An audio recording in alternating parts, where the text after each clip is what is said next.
Bonjour, je suis Jean-Denis Budin, un des initiateurs et cofondateurs du Crédir.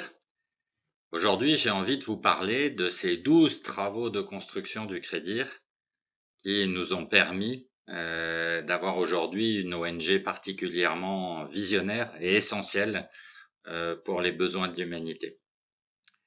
En fait, en travaillant sur l'historique du Crédir pour un nouveau livre, on a listé les étapes les plus marquantes et par hasard, on en a trouvé 12.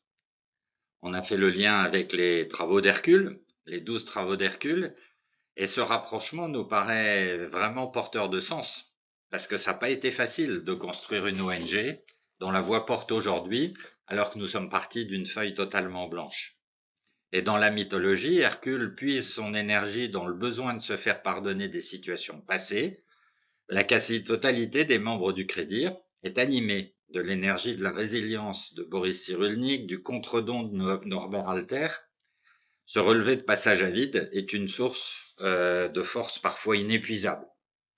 En 2025, tous les signaux sont réunis pour comprendre qu'il faut protéger l'humanité des grands acteurs de la tech qui envahissent nos vies et suscitent une spirale dangereuse.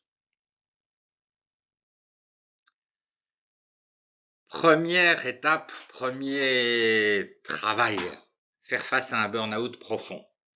En juin 2008, alors que je dirigeais des entreprises depuis 15 ans aux quatre coins du monde, j'ai vécu un arrêt brutal de ma vie professionnelle. Le vrai burn-out, c'est comme un accident vasculaire cérébral, un AVC.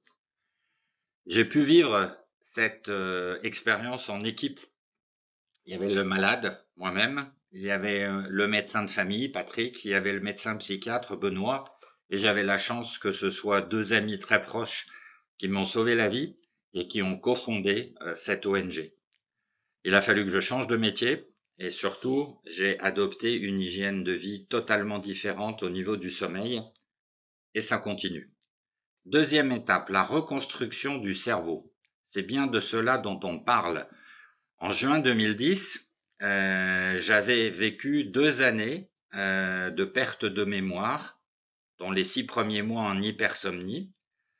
J'avais eu une convalescence idéale avec de la convivialité, ne pas rester seul, une bonne hygiène de vie, du sommeil, du sport, de l'hydratation, un grand soutien médical et la recherche de sens dans un nouveau métier, celui d'enseignant en grandes écoles. Et j'ai vécu exactement 2 ans après mon burn-out, un retour soudain de ma capacité de mémorisation, 2 ans exactement après ce burn-out.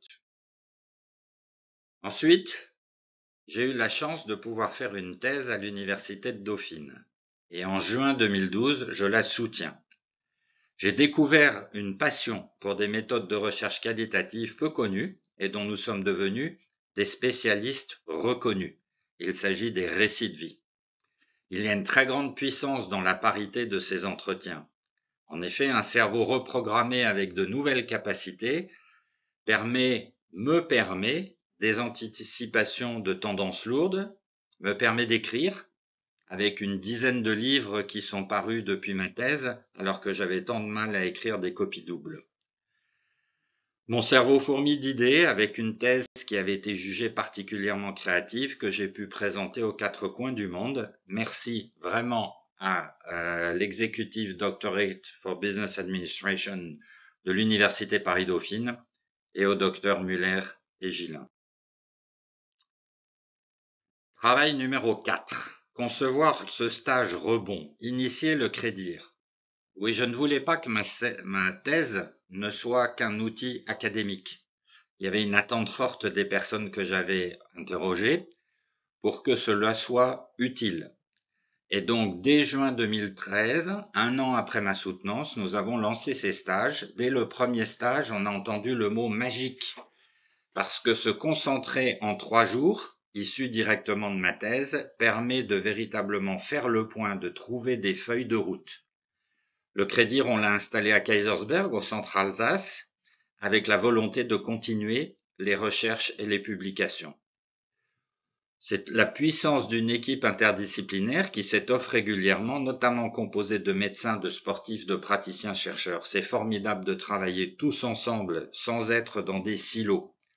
On a donc créé un observatoire exceptionnel du monde du travail, alors que ça n'était pas l'intention initiale. Tous les échanges sont transcrits. 13 ans après, ce sont 100 000 pages qui sont des sources exceptionnelles d'interprétation et d'innovation. Le 5e travail, là aussi totalement par hasard. En avril 2016, on travaillait sur l'installation du Crédir sur Twitter. Donc on cherchait des hashtags et à un moment donné, l'un des membres de l'équipe dit il faut tweeter sur hashtag qualité de vie au travail, hashtag RPS risques psychosociaux. Et dans cette réunion, j'ai dit mais finalement nous on fait pas de la qualité de vie au travail, on fait de la QVG, définie comme étant le cumul de la santé, de la qualité de vie au travail et de la qualité de vie hors travail. Ce jour-là, on a fait notre premier post de QVG parce que la QVG n'existait pas. Ça a donné lieu à 2 livres, des résultats impressionnants dans les rebonds individuels et collectifs. Et en fait, c'est vraiment la supériorité qui est démontrée quand on utilise des approches holistiques, des approches globales.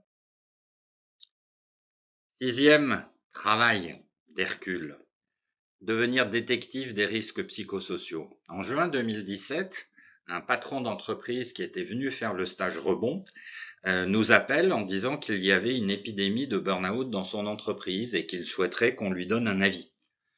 On est arrivé, on a lancé une mission avec une 50aine d'entretiens et ça a eu beaucoup de succès. Ces entretiens, c'est des petits récits de vie, ce sont des concentrés de ce que nous faisons pendant les stages rebonds. Et on a vu que beaucoup plus que par des questionnaires, on avait maintenant la possibilité de bien comprendre les phénomènes en laissant la parole aux personnes et en interprétant leur verbatim avec une méthode très originale. Et donc le métier d'enquêteur RPS est né au Crédir.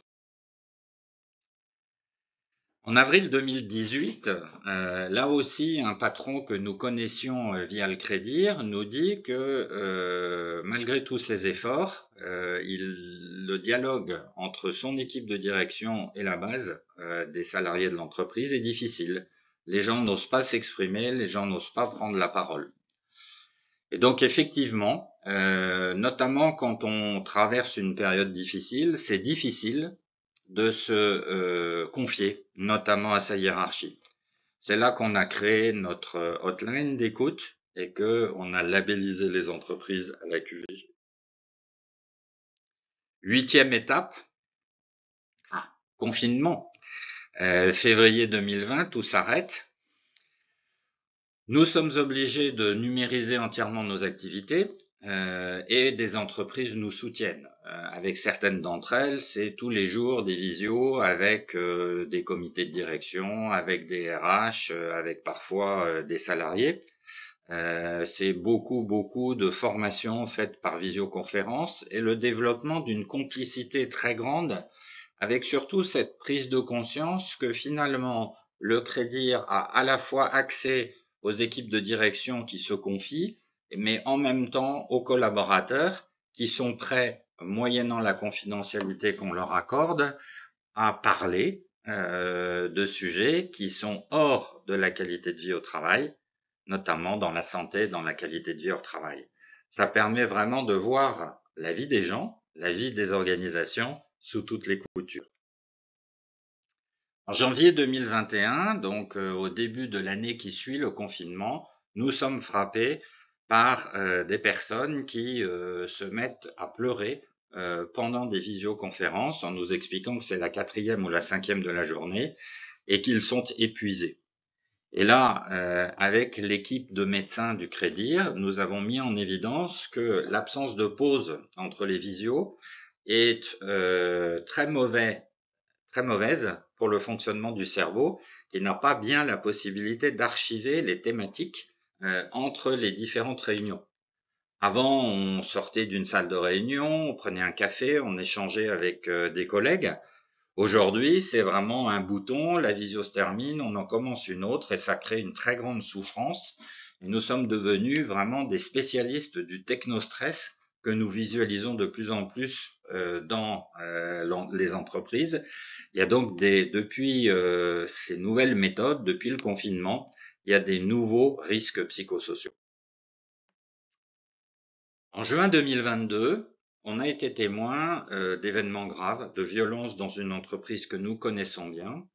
Nous les avons interprétés, toujours avec ce travail de l'équipe interdisciplinaire de recherche, et nous avons mis en évidence la spirale infernale. Cette surdose numérique génère de l'épuisement, de la désocialisation et peut aller jusqu'à la violence.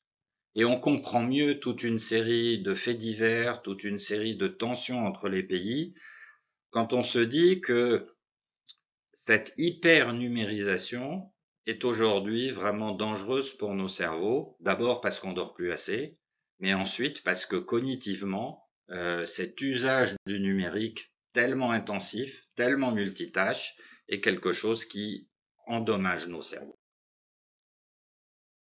En juillet 2023, nous avons inventé un mot, le cri-rêve, parce que nous savions qu'il allait falloir lancer beaucoup d'alertes par rapport à cette problématique de l'épuisement numérique, mais lancer des alertes, ça finit par gaver les gens. Et il est important de ne pas se contenter d'alertes, mais également de faire des propositions, de rêver des solutions. Et donc c'est vraiment ce qu'on fait avec le cri-rêve. Les acteurs de la tech sont devenus très puissants. Ils vivent du renouvellement des produits et services, avec peu d'attention à la santé des utilisateurs. L'état de fatigue des cerveaux est très préoccupant. Le cri ne suffit plus, il faut proposer des règles. Et le 12e événement assez exceptionnel, c'est finalement l'ouverture d'un nouveau musée à Kaysersberg en commémoration du prix Nobel de la paix natif de la cité, le Dr Albert Schweitzer. La mise en place d'une bibliothèque nous a permis d'avoir accès à certains de ses ouvrages, et il en est un qui nous a beaucoup interpellés. Schweitzer combattait les armes nucléaires, et en lisant des phrases entières, il suffit de remplacer armes nucléaires par numérique pour se dire qu'il y a véritablement un combat à mener. Schweitzer voulait préserver la vie, et il y a un lien très fort entre la vie, la paix et bien évidemment la qualité de vie globale. Donc, un prix Nobel né à Kaysersberg, une ONG née à Kaysersberg ont des chemins qui convergent, non seulement du point de vue philosophique, mais sans doute aussi géographique, puisque nous avons le projet d'installer les nouveaux bureaux du Crédir dans un espace qui sera plus large, qu'on appellera l'espace de la paix et de la qualité de la vie globale, tout ceci à l'horizon 2026-2027. Voilà résumé ces 12 travaux de construction du Crédir. Vous l'avez vu, il y a eu des événements tout à fait fortuits, mais dont nous avons su tirer parti, que nous avons su interpréter. Ça fait de nous vraiment une organisation très précurseur qui essaye de veiller à la qualité de vie des humains qui malheureusement a tendance à se détériorer. On finira simplement par vous montrer les 12 facteurs clés de la QVG, 4 au niveau de la santé, le plus important le sommeil, 4 au niveau de la qualité de vie au travail, avec le surtravail qui est une des batailles principales à mener, et enfin la qualité de vie hors travail avec des gens qui ont de plus en plus de trajets compliqués. Ce qui est intéressant dans nos 12 facteurs, et on le voit dans les codes couleurs, c'est qu'il y en a 6 qui sont contrôlés par l'individu et 6 qui dépendent de son environnement. Quand on commence à flancher, à être épuisé, eh bien, on a le choix, on a plusieurs facteurs sur lesquels on peut agir. En effet, le burn-out n'est jamais qu'une goutte d'eau qui fait déborder un vase, et il faut regarder tout ce qui remplit le vase régulièrement, et vous avez ces facteurs qui vous sont présentés. Voilà, merci de votre attention. À bientôt pour continuer cette route du Crédir où au fur et à mesure, des étapes sont franchies pour faire de cette ONG un outil essentiel pour le combat pour la paix et la qualité de vie. À bientôt.